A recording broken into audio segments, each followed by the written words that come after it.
Hello.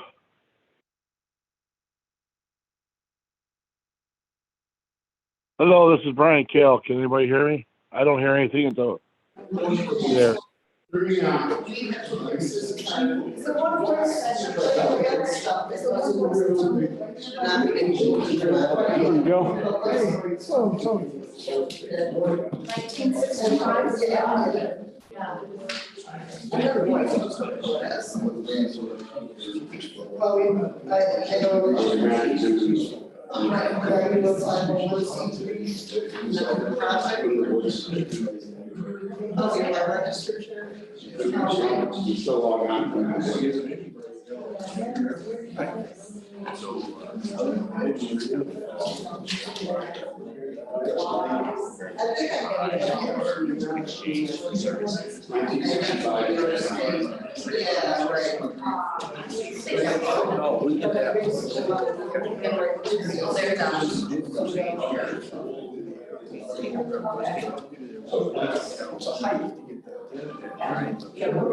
Yeah, that's right.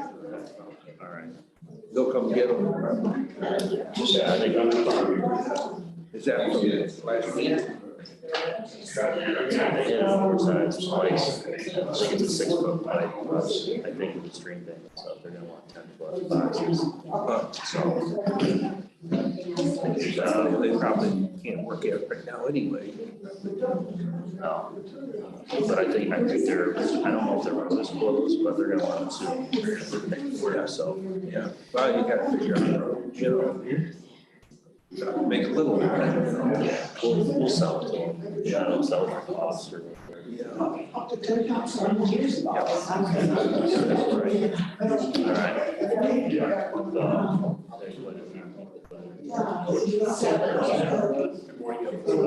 Just more money.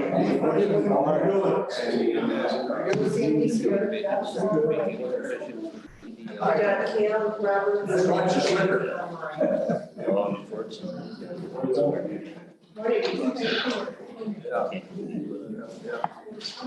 know, I had two. So Okay, call this meeting to order. Okay.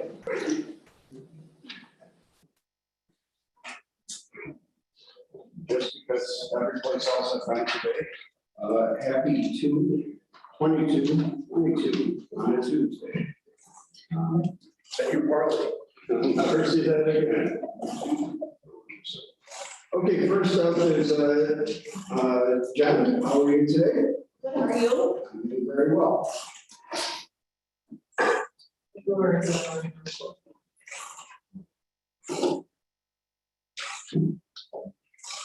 So we're looking for, send me to the annual meeting for the County Attorneys Association, and that's gonna take place in May. And so I just like the permission and funding to do that. I have a motion from Mr. Jacoby. All in favor? Aye. Carried. Okay, and for general updates, we're getting close to closing on Center Street. And then the opioid litigation is still moving along, and we're planning on starting a committee to talk about what to do when we need some funds. So that's what we're doing. Any questions? Thank you. Mr. Schlick and Mr. Bush, how are you today? Good, how are you? First up, professional service contract, $5,000 and greater. Authorize chairwoman to sign contract pursuant to general municipal law with Warsaw County Saver for processing and mailing of annual mail check cards in the amount not to exceed $7,273. Effective February 1st, 2022, April 29th, 2022.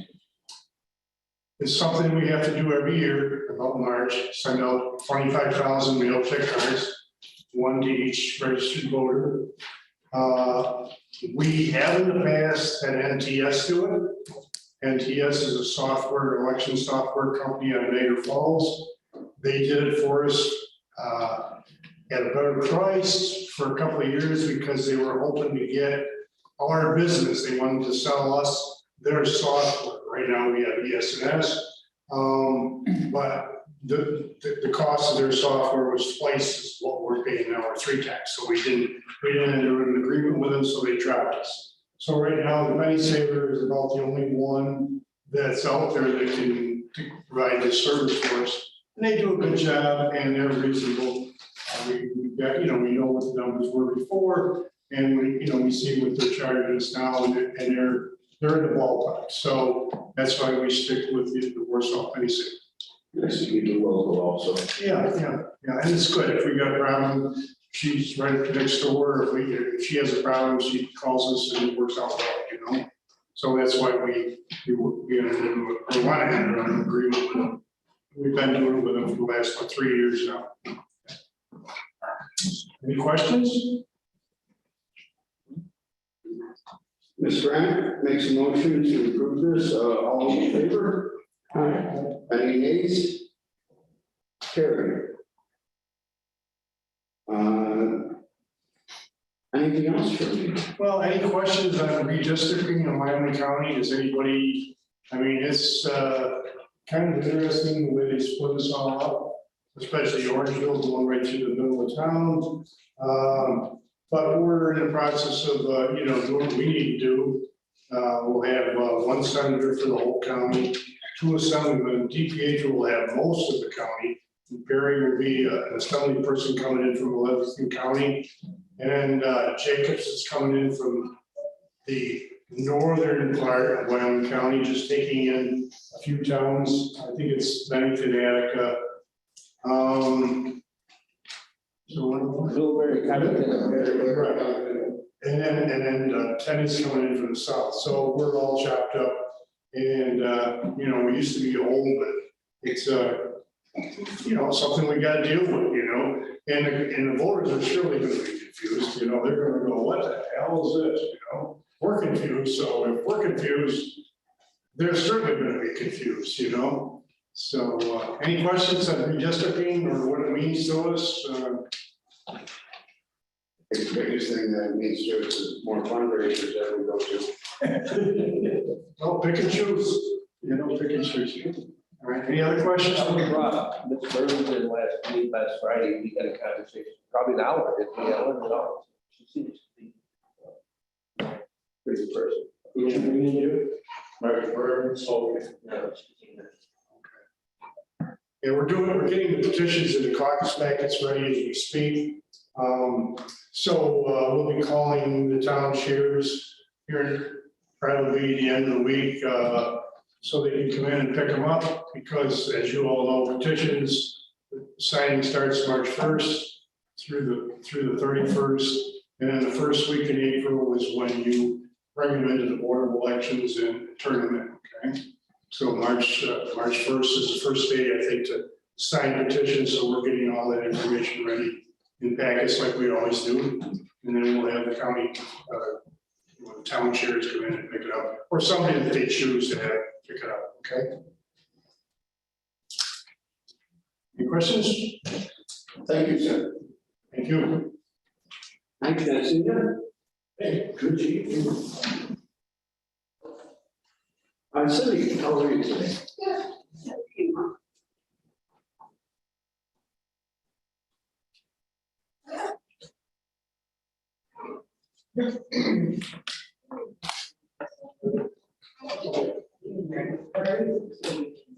Okay, yeah, we don't want to come back every month. Oh, whatever. All right, good, yes, so about 300. Okay, I don't know, what do you think? Maybe 300, this would do good. Yeah. So we're going from 50 to 300? Yeah, okay, so we're not doing this every month, so. Good, they'll keep me doing and do this only once over. Yes, it saves everybody, trust me. It's $50 into printing line from my donations. I do the best I can 6 months out to predict what the magazine's gonna cost to print and how many I need to print. And our subscription rate went up, plus we picked up 3 more stores. So I have to print more, and so I'm gonna like any donations I get this year, I'm probably gonna go right into the printing budget just by the end of the year, so I got a little bit, you know, to cover that. Yeah, So we're gonna increase that to 300, right? Yeah. I don't think I need to explain it. I believe everybody understands that. Do I have a motion to increase Mr. Roach, for $300, for printing? Any nays? All in favor? Aye, carried. Let's see, next thing, general update. so the new edition of the FW Beers History of Wyoming County is done, finally. I did the introduction, the new introduction for the book, so then it makes me considered an author for them. So we'll get some books in the office at a discounted price. Right now, they're online, the hard copies online, for 50% off to the end of February, and there's a link there. And then in about 6 months, it'll come out in soft cover, which will be cheaper than the hardcover. I just don't know by what, but I already had people ordering it because they're like messaging me right away, so that's good stuff. Let's see, I did an article for the Western New York Heritage magazine called Wintry, Wyoming. It was primarily a photo spread because it's hard to write for another magazine when you're busy writing for your own. So, so I said, all right, I'll do a photo spread. So it looks good. People are pretty pleased. The different tops in the county and out of the county, obviously, it's a Western New York magazine, so it's a nice glossy one if you happen to see it. And we've had students in working on their participation in government, which helps us because, you know, I could assign them tasks that are kind of tedious and, you know, they gotta be done, we just don't always have, you know, we get backed up on things like answering letters or typing articles to go into the magazine, so they were quite helpful. 3 of them were foreign exchange students, so they were quite fascinated with their office, so that was good. I gave a talk on Native Americans in the area in Western New York, in connection with the book I had written, to the Connect 55 residents there in Conway. So that was good. There was about 23 people came. Our national votes for women's trail markers are now all approved. That was a 2-year process from beginning to end. Excuse me, it'll still take about 12 to 14 weeks to get the last one done. They're a little bit behind. And I talked with the highway department. I'm putting them in and maybe putting them in all on the same day. So I'll try to coordinate the town and see if we can plan, you know, something cool for putting the markers in. May have to wait till May for that because I don't have them all. Any questions on my general stuff? Okay, on to the Pioneer Grounds. Talk about the log process. Our office has been trying to get the Pioneer Grounds on the National Register and on the state register since the 1970s. And for some reason, there's always been some snafu, either they go, oh, we don't know about these log cabins that are supposed to be authentic and blah, blah, blah. You know, they would make comments like that and deny it.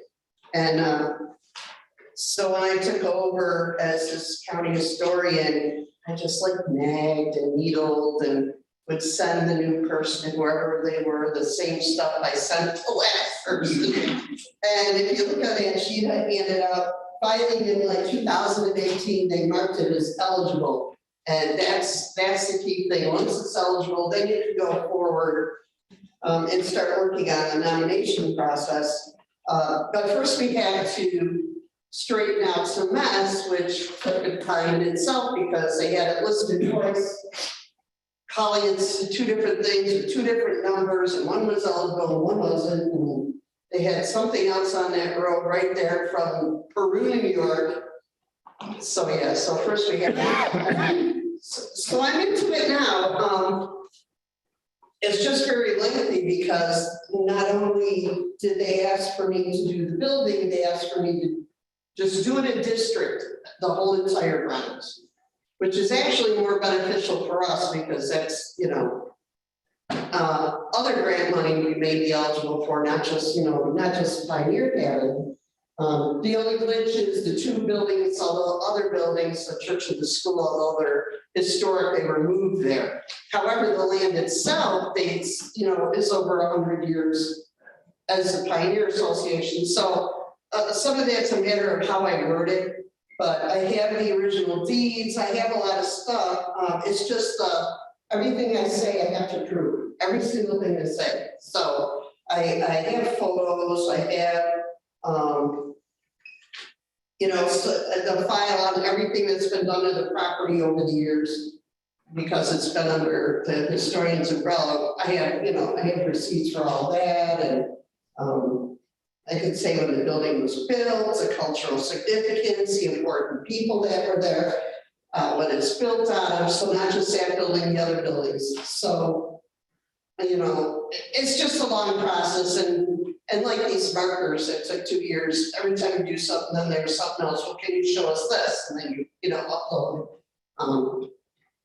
So I'm getting there, and I'm hoping by spring, at least if the process is going to take a little longer, to get someone in from the state now that the virus is like slowing down, and to have someone come and actually go over the ground so we can at least see, okay, the foundation needs to be fixed. Tell us what the right materials are that won't jeopardize the nomination. You know, the approved materials, because there is an approved material list. So, so that is basically where I'm at with this.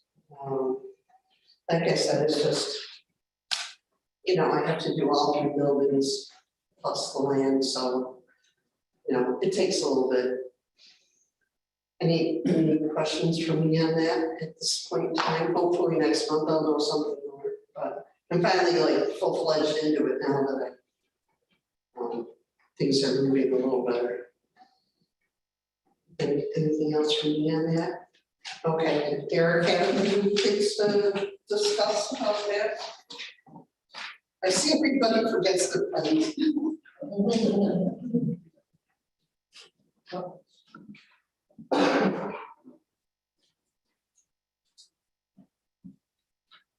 Well, certainly our Pioneer trustees are convinced that it's a historic property and ought to be designated. And I think the critical thing with this designation is we think that maybe some grants out there to help pay for foundation work on the cabin if we can get through that approval process.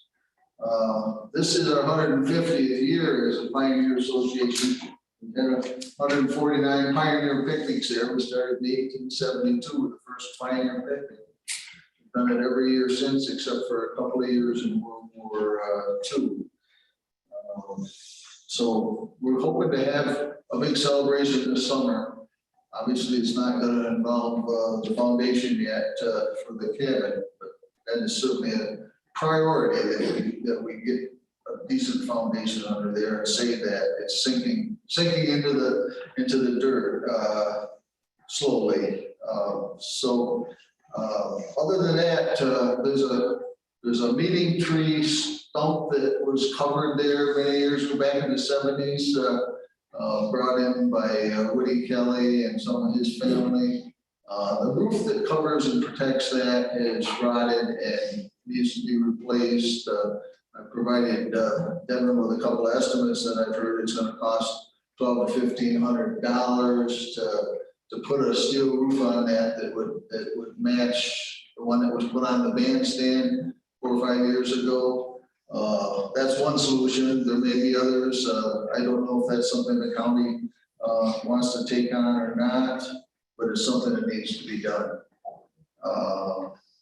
Other projects we've talked about in the past that we started with Todd Gadd 2 or 3 years ago was the driveway improvements, and we got one of them, the basin, for the main driveway that goes up by the cabin. There were a couple other driveways one over by the schoolhouse, which is the southernmost building. I don't know if those buildings show up. Yeah, you can see the roofs just a little bit there on the picture that just got passed out. The log cabin's the closest to the road, and then south of that, down the picture is the old church that came from Perry in 1834, original church. It was moved there 15 years ago, and then 25 years ago, the schoolhouse from LaGrange is the next building to the south. Was moved there, and just south of that, there was a driveway that we were hoping to fix up. And then north of the log cabin, there's a parking area that we need to access, and then put some stone in there as well for half a dozen cars. So hopefully if the county can find a few spare minutes, they can do some of that driveway work. A tree that was dead in the front, when we identified when the trail was put along there last year, has been removed. There's another tree that desperately needs to come down on the south side of the schoolhouse, southeast corner of the schoolhouse. So I think it's an old maple tree that's kind of rotten in the middle, and we're afraid that might come down on potentially could come down on the roof of the school. So that's another tree that needs to come out. Those are the main grounds projects, I think, at this point.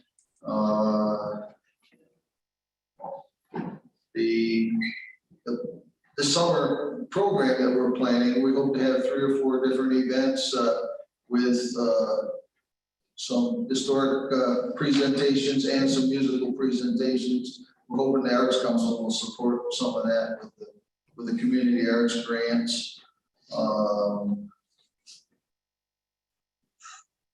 Signage with the trail, there's a need for some interpretive signage, and we're hoping to work with the village trail committee to put in an extra sign or 2 along the pioneer grounds to identify what those buildings are and some of their history. And an idea was presented to us that we link that to our website with QR codes, which I've seen, but I haven't personally used. And then they would have access to more information there. We could have some smaller signs that identify things and the link to the website. And also to the village's website. They apparently have a website as well that would be a logical place to get more information.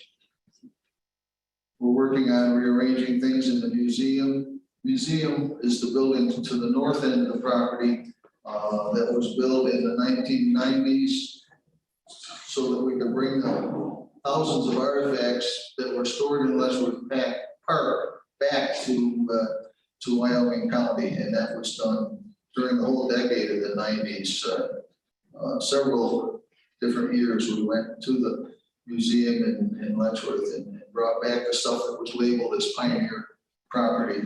And unfortunately, we lost some of it because their museum had flooded a few times and stuff was destroyed. But we have a museum full of artifacts, and we need to improve the presentation of those so that they tell the story of pioneer settlement of this area and especially the lake area there.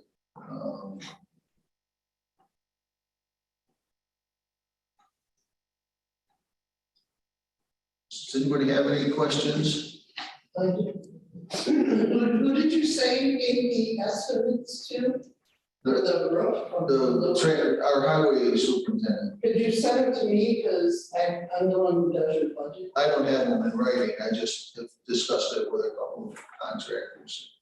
And they told, but I could send you an email or something that explains. Actually, it's in the email I sent the other day that went to the trustees.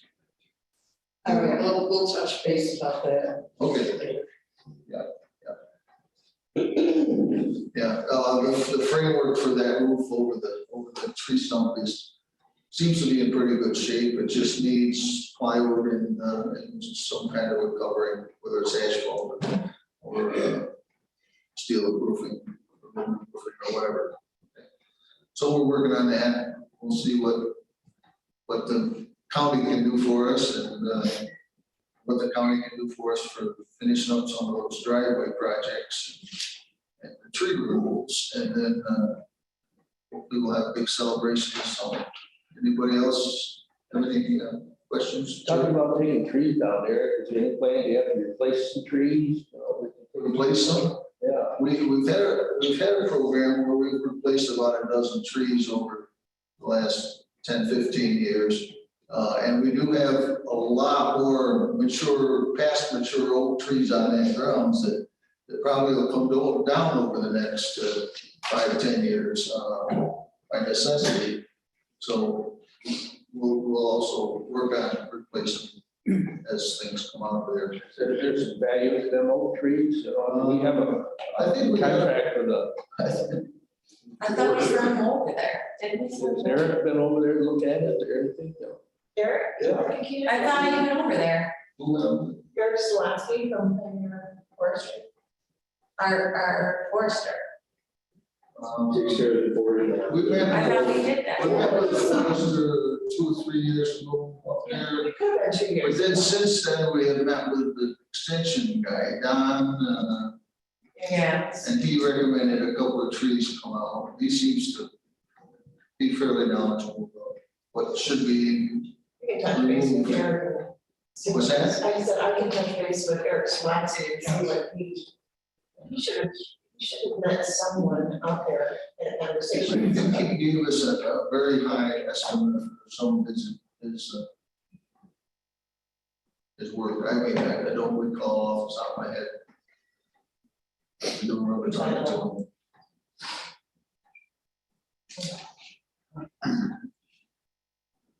Any other questions? How many trees are you looking at, Eric? What's that? How many of those oak trees are you looking at possibly coming out? I don't have an estimate of that, Joe. There's dozens of them that are, If I mature. remember right, some of those trees could be veneer logs, couldn't they? Could be quite valuable.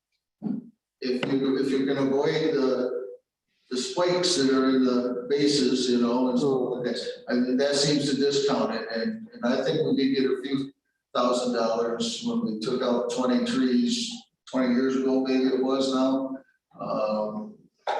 But in the meantime, there's dead branches in a lot of them and they're dropping and, we've got to continue a cleanup problem. This Eric Sawatsky is very good at what he does.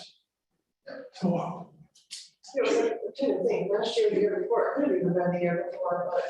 I didn't take a look at this and go from there. I thought we did send them over there.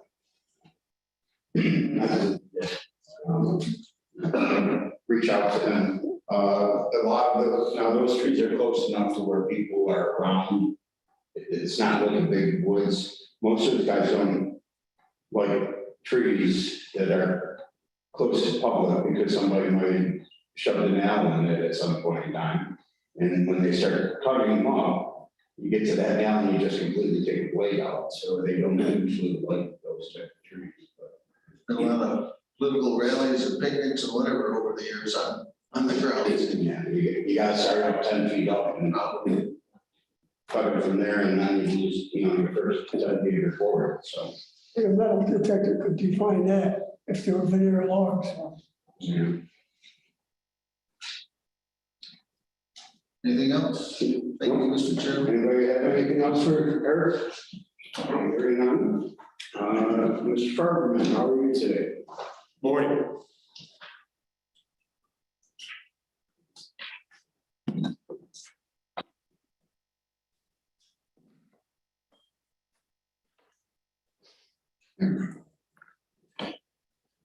Okay, let's start off with a request to attend the New York State Public Sector Labor Relations Association 47th Annual Meeting in Saratoga Springs. That's in July. This is a request for myself as well as a potential staff member to be determined to attend. I have been asked to be a speaker once again at this conference.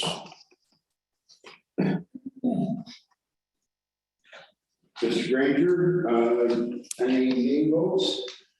Hearing none, carried. Okay, we have a series of amendments to the salary schedule S. Before I go through them, I want to acknowledge my partner in crime here, Cheryl. Last time we met, we presented to the committees a rather large amendment to the salary schedules. And we wanted to make sure that we did a double check on everything before any checks were written. We discovered a couple of anomalies, which we have fixed in advance of actually rolling this out and avoiding some problems. And I want to thank her for her diligence in putting that together. So thank you publicly for that. It was a good team effort. Yeah, yeah. All we need is, what's his name, the quarterback to do the thing there. So, and I anticipate, quite honestly, that there may be some more as we delve more deeply into this. But to start off, this first one has to do with the resignation of my current deputy and the replacement of a new deputy. I want to set the salary schedule of the new deputy at $70,000, which is about a little less than $29,000 below what we're currently paying. 70 or 75. 75 is what you got. 75, right. Excuse me, thank you. We also had a 1 penny discrepancy in the second one that we needed to fix, which is the human resources assistant. And That was 14 cents. 14 cents, thank you. We want to remove the lump sum of $1,173.05 for the assistant county attorney second. The lump sum of $2,946.42 to the assistant county attorney first prorated, and the lump sum of $1,166.48 to the assistant county attorney third prorated, and include a lump sum of $3,426.38 and COLA to the engineering technician at the highway department. That was omitted by accident. We also have a lump sum of $225.19 for the assistant public defender third. Flipping the page, we have an adjustment to the lump sum for the building inspector for $1,219.13.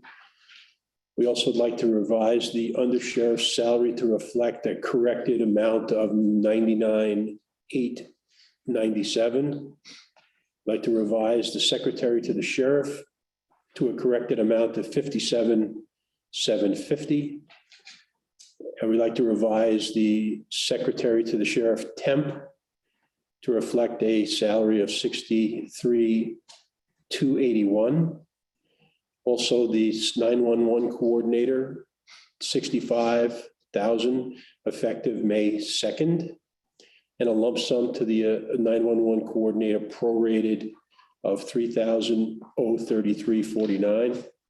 And revise the 911 coordinator COLA to reflect a corrected calculation from the new salary of $65,000 from May 2nd to $1,625 annually, setting the 22 salary at $66,625.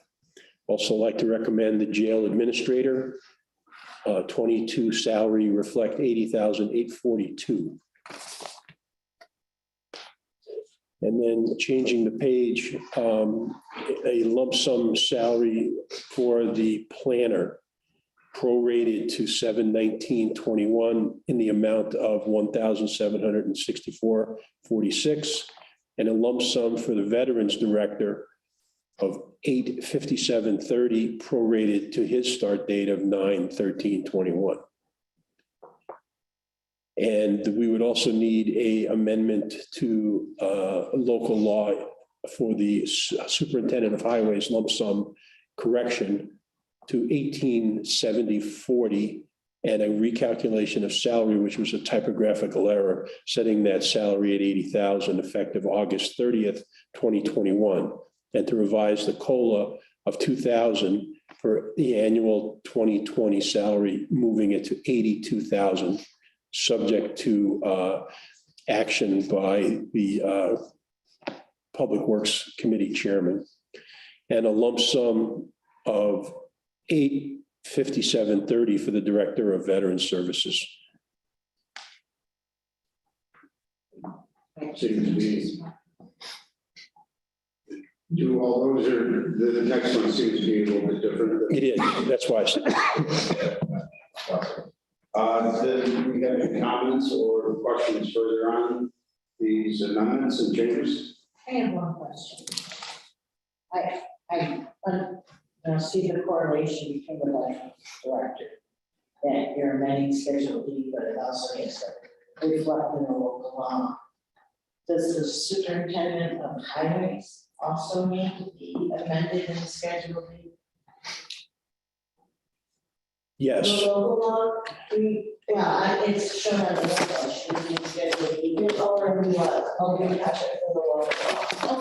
Yes, you are correct. Yeah. but we wanted to make sure that all of these, some of them are minor typographical errors, some are a little more substantive than that, but we wanted to make sure that all of these were caught and fixed prior to the issuance of any checks, which would make it a lot more difficult to fix this. I guess while I'm at this juncture, I want to explain something to the committee also. And I'm going to use an example from the Highway Department. Our Pete Meyer, our Deputy Director of the Highway Department, mid-year came out of the bargaining unit and went at Schedule S. So we are going to, behind the scenes, not on the salary schedule, a portion of his lump sum is payable as a union represented employee at 5%. And then a portion of his lump sum is payable as a Schedule S employee, payable at 7%. So we can't list two things on the same salary line. So some of this is going to be done, for lack of a better expression, behind the scenes in payroll. And some of it's going to be done as part of the salary schedule. And we have a handful of people like that who either were in the bargaining unit and went to Schedule S, or were in Schedule S and went to Schedule D, for example. And Cheryl and I have identified those individuals and we'll be handling them accordingly. Okay, so not everybody is going to get a flat calculation because their date of services are different. Some people were hired mid-year and some people changed assignments mid-year or during the year, and they are going to be dealt with accordingly. Okay. So, thank you. So I have a motion to make these changes. Mr. Jacoby made the motion. Any nays? Yes. Hearing none, all in favor? Carried. Thank you, Mr. Becker. Turning your attention to box 5, this is a request to fill Deputy Director, Human Resources. John Ford has announced his resignation. And I have recruited a replacement Deputy Director who is planned to start on or about the 4th of March. She comes to us with 15 years of experience in HR from Genesee Valley BOCES. She has a master's degree in human resource management and extensive experience in public sector human resource as well as civil service. Her name is Gabrielle Colo, and she is planned to start on or about the 14th of March. And in coalition with that, number 6 is I want to take a John and move him into a part-time temp per diem role to create some overlap between the two, just so we have a smooth transition, because John's got his hands in quite a bunch of things, and I don't want anything to get dropped or lost. So what I propose is what we've done in many other departments is to move John out of his role, put him in a part-time temp, not to exceed $4,000 at his current hourly rate, and just to have a smooth transition between the two. Okay. As those two go together, you gotta get moving forward, 5 and 6.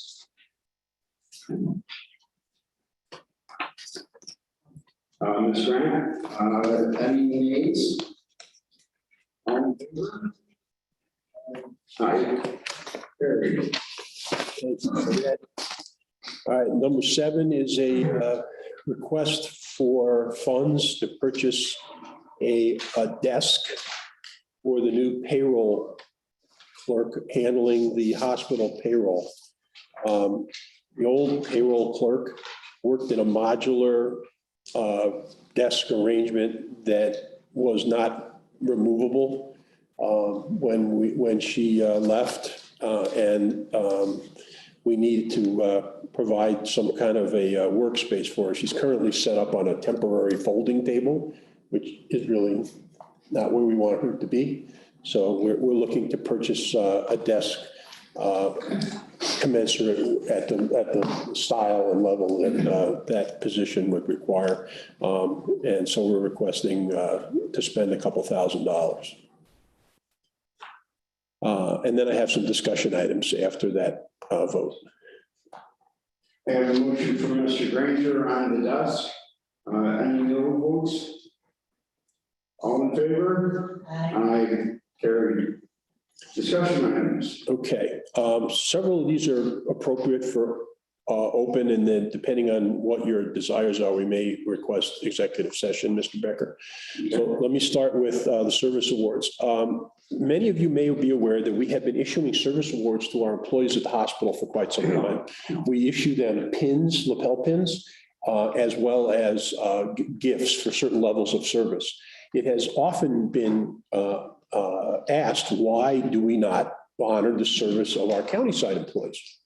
And last year, several of the board members asked me to look into expanding the service award program to include all our employees. So I am looked into that, and we're on the cusp of making that happen for this year.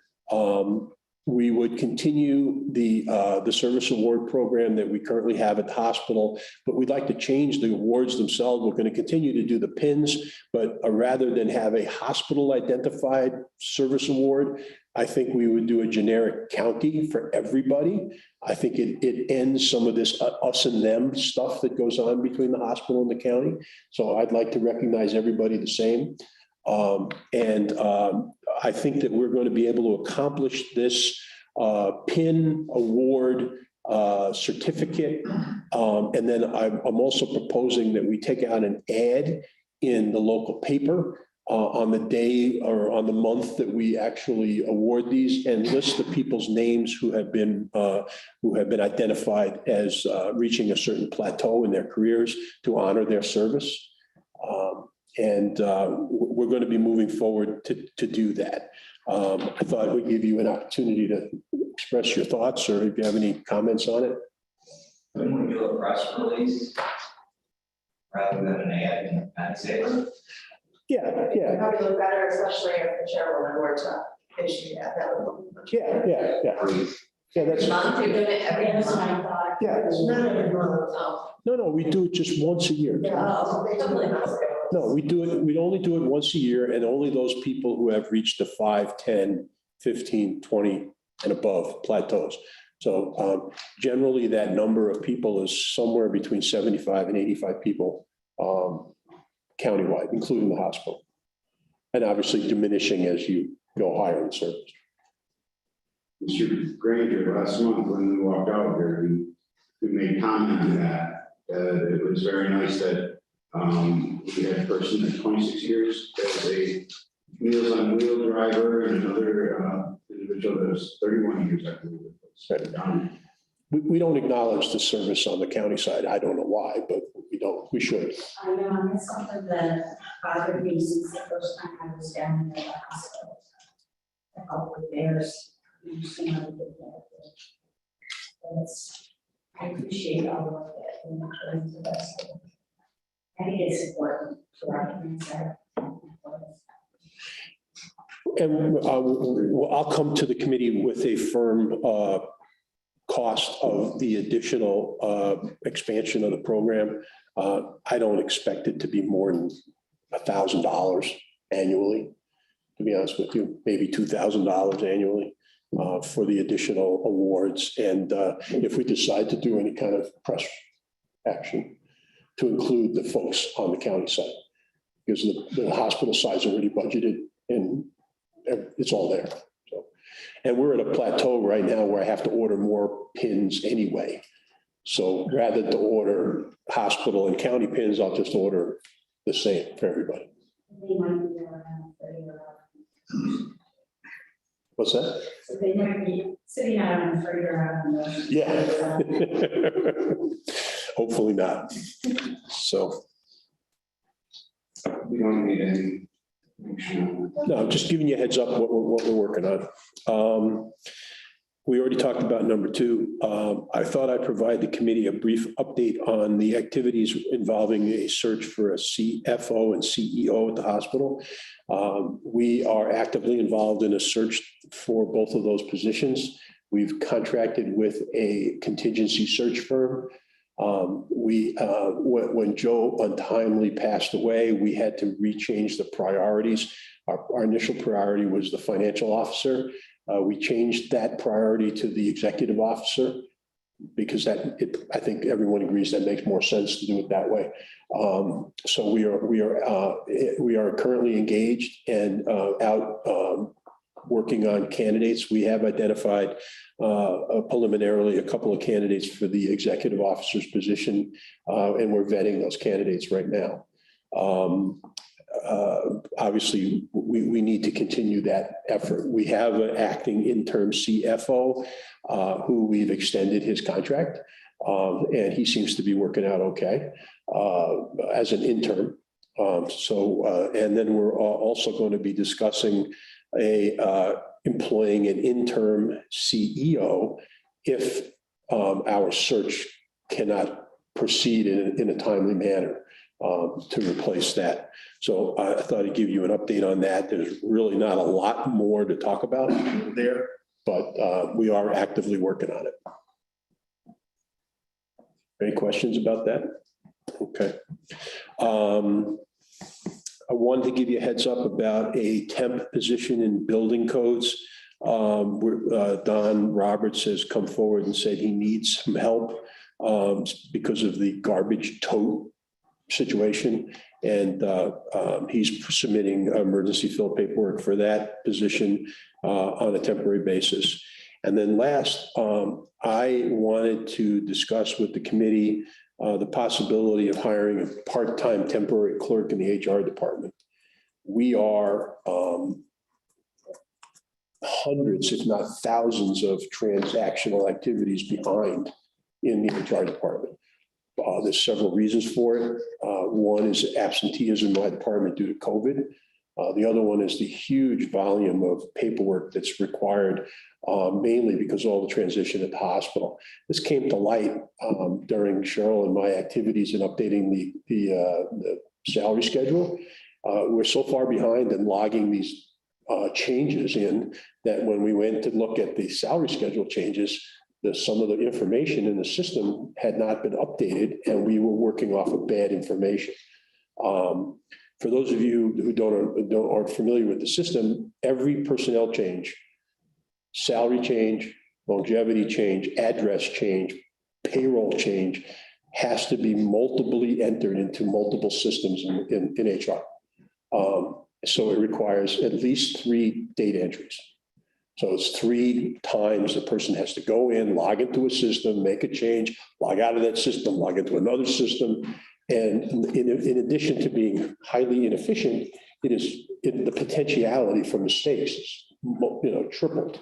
So, and hopefully some of that's going to get resolved with the Munis system, but we're not there yet.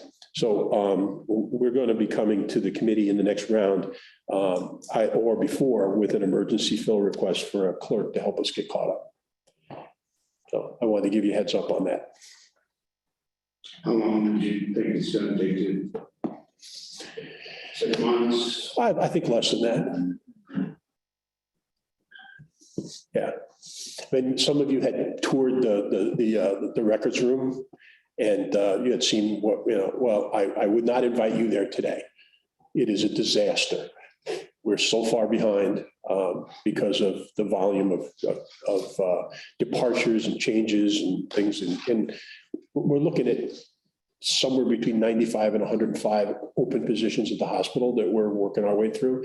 If, when we hire those people to backfill, it's going to be a lot of work. Not to mention the paperwork associated with the towns and villages and school districts, which we are also responsible to keep current. Hi, this is Sandy. Can you hear me? Hi, Sandy. Didn't know you were there. I just have a question on your temp position for buildings and codes. Garbage comes under planning. Shouldn't the temp come under planning then if it's for the garbage? Probably yes. Don Roberts is the one who came forward to me to ask to notify the committee of his intent to bring on a temp so that's why I coded it that way. I think there's two positions, Cindy. I think Jim has got something that he will share during training, and I think that Don has something that he will share during public safety. So I think we're talking about two separate things going on. Okay. Cheryl's got more information on it than I do. Only because I was in the paperwork late last week. Yeah. So then, Ann, you probably don't have any idea about what this person would be doing strictly through planning. Would it strictly be the garbage? I don't know. How realistic is it to find someone, both for your request and for that request? I think the recruiting opportunity is going to be challenging. To find anybody to work at all, to do anything is challenging. So we're going to have to cross that bridge when we come to it. Is there a way to do something within the county, people? Because I know when COVID was going on, DSS was sending people down there left and right. And there's people all over the place where sometimes they're slower and sometimes, and if they could do like, something between departments. I think there's always a really good opportunity. I feel like I don't know how that all works with, it's not gonna be out of title, it'll be less than, you're talking about clerk, right? Anyone at DSS could scoot over and, you're basically filing or data entry, one or the other, right? Yes. I feel like that resource could be found within the county. Maybe. Well, I'm certainly willing to reach out to my fellow department heads and see if they're willing to volunteer up some staff. That's what I've been trying to do, is just kind of touch base with other department heads and say, listen, I need some help. Yeah, and if it's available, believe me, that's easier every way possible. So I'd be happy to solicit some assistance from my fellow department heads and see whether we have anybody who has enough skill level to do that. That's fine. So I'm sorry, this is Dan Lure. I'm just going to chime in here because per our recent change in the rules of procedure, the requests for filling positions are to go to the home committee first, correct? Yes. And in as much as this is an emergency fill need, I expect that both Don Roberts and James Bragg will be in a position to explain the details of their request tomorrow. Yeah, see, and that's what I was just gonna say, because Becky had signed an emergency bill for Jim Bragg last week, I think it was, so, and that is on the agenda. My presentation today, Mr. Lord, was not intended as a request, but simply an FYI. I understand, but you're receiving questions from the committee before the request has even been forwarded to the home committee. Correct. Thank you. Yeah, I believe there's gonna be a pretty good discussion tomorrow on planning on the garbage and waste management's lack of fulfilling their contract, basically. Without a doubt, Jerry, without a doubt. And there's a representative from Waste Management gonna be there, I believe. On the hot seat. Yes.